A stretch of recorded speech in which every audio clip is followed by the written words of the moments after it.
चांद सा रोशन चेहरा, जुल्फों का रंग सुनहरा। मोहम्मद रफ़ी साहब को भला कौन नहीं जानता, आपने भी उनके गाने जरूर सुने हैं। और शायद ही ऐसा कोई व्यक्ति हो जिन्होंने उनके गाने ना सुने हों। हजारों रंग के नजारे बन गए। मोहम्मद रफ़ी साहब जिनकी आवाज में जादू था, हर डायरेक्टर चाहता था कि उनकी फिल्मों में मोहम्मद रफ़ी गाने गाएं।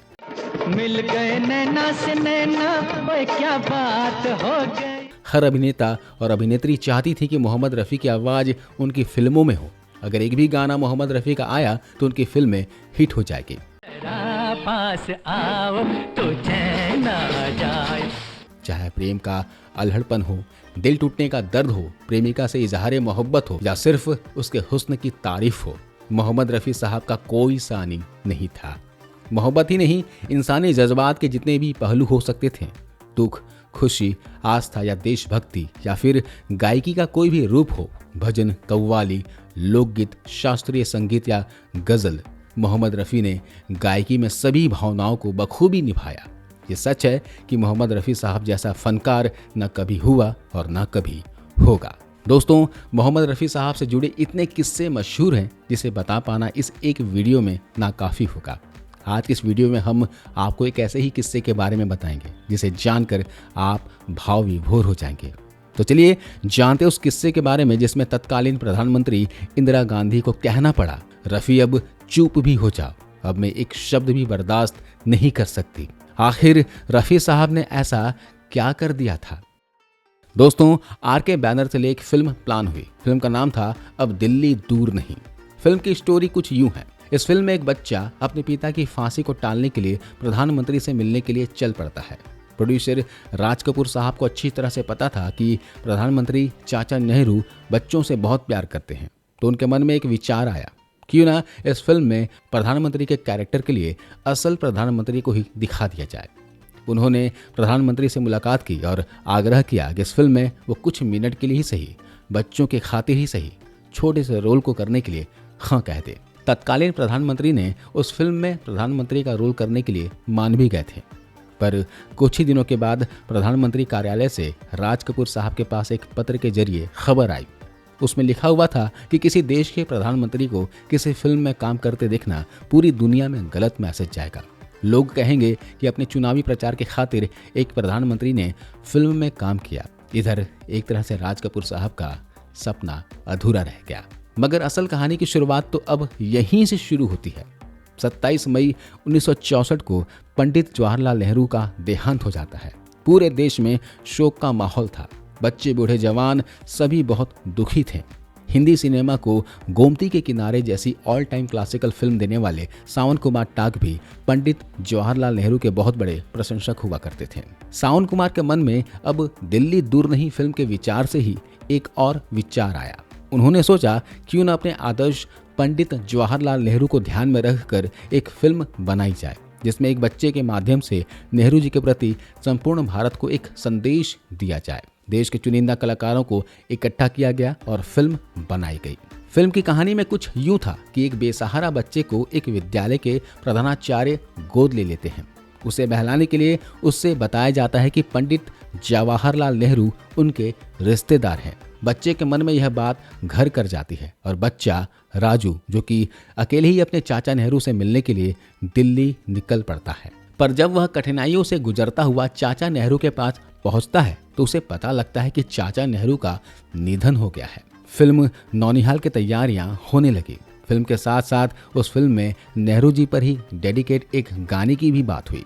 सावन कुमार टाग जी ने इस मुश्किल काम को करने का जिम्मा उस समय के मशहूर शायर कैफी आजमी साहब को दिया और कैफी आजमी ने यह गीत बनाया, मेरी आवाज सुनो, प्यार के राज सुनो। जब सावन कुमार साहब ने यह गीत पढ़ा तो उनके मुंह से सिर्फ एक ही नाम आया। इस गीत को अगर कोई गाएगा तो वह होंगे मोहम्मद रफ़ी साहब। कुछ ही दिनों में नौनिहाल फिल्म बनकर तैयार हुई और वर्ष 1967 में यह फिल्म पर्दे पर भी प्रदर्शित हुई। एक ऐसे अनाथ बच्चे की कहानी जिसे यह पता होता है कि पंडित नेहरू उसके रिश्ते में चाचा लगते हैं और यह छोटा सा बच्चा अपने चाचा नेहरू से मिलने के लिए दिल्ली निकल पड़ता है। इस फिल्म की कहानी पंडित जवाहरलाल नेहरू के जनाजे पर खत्म होती है। फिल्म जब पर्दे पर आई तो एक बहुत बड़ी हिट साबित हुई।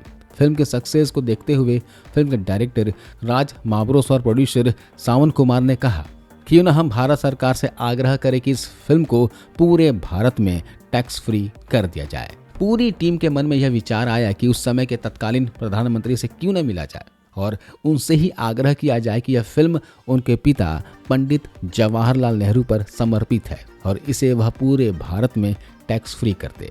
पर उस समय के तत्कालीन प्रधानमंत्री इंदिरा गांधी से मिलना कोई छोटी बात नहीं थी। उस समय फिल्म इंडस्ट्री में सावन कुमार कोई बड़ा नाम भी नहीं थे। तब सावन कुमार साहब ने अपनी ही फिल्म में कैरेक्टर रोल करने वाले हरेंद्रनाथ चट्टोपाध्याय से मदद ली। वैसे तो हरेंद्रनाथ चट्टोपाध्याय पेशे से एक शायर और शौकिया तौर पर एक एक्टर हुआ करते थे।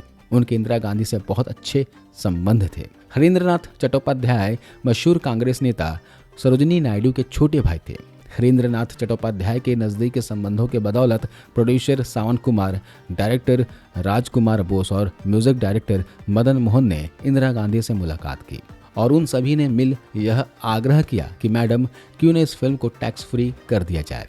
इंदिरा गांधी जी 1 मिनट तक सोचती रही और कहा, ठीक है, मैं इस पर विचार करती हूँ। सावन कुमार को लगा कि इंदिरा गांधी जी ने बात को टाल दिया है। वह झट से बोले, मैडम एक बार आप इस फिल्म को देख लीजिए, फिर आप जैसा चाहें वैसा विचार करिएगा। इंदिरा गांधी जी ने कहा, मगर मेरे पास 1-2 घंटे का समय नहीं है। तभी पास बैठे म्यूजिक डायरेक्टर मदन मोहन ने कहा कि मैडम आप सही कह रही हैं, आपका समय बहुत कीमती है, पर आप सिर्फ 5 मिनट का समय तो दे सकती हैं। सिर्फ आप इस फिल्म के एक गाने को ही सुन लीजिए, जो गाना पंडित नेहरू जी को ही समर्पित है। इंदिरा गांधी मुस्कुराई और गाने सुनने के लिए राजी हो गई। गाने को बजाया गया, मेरी आवाज सुनो। रफी साहब ने इस गाने को अपनी कोमल आवाज में इतने दर्द भरे अंदाज में गाया कि इंदिरा गांधी जी इस गाने को सुनने में मंत्रमुग्ध हो गई। उनकी आंखें अपने आप सुनते सुनते बंद हो गई। इस गाने को खत्म होते होते इंदिरा गांधी के चेहरे पर भावनाएं साफ साफ दिख रही थी। उन्होंने अपने चेहरे पर सभी के सामने हाथ रखते हुए कहा कि रफी साहब अब चुप हो जाइए, मैं अब बर्दाश्त नहीं कर पाऊंगी। ये कहते हुए वे उठी और अपने प्राइवेट कैबिन में चली गई। शायद यह भावनाएं भारत के प्रधानमंत्री के साथ साथ एक बेटी की भी थी, जो अपने पिता को याद कर फूट फूट कर रो रही थी।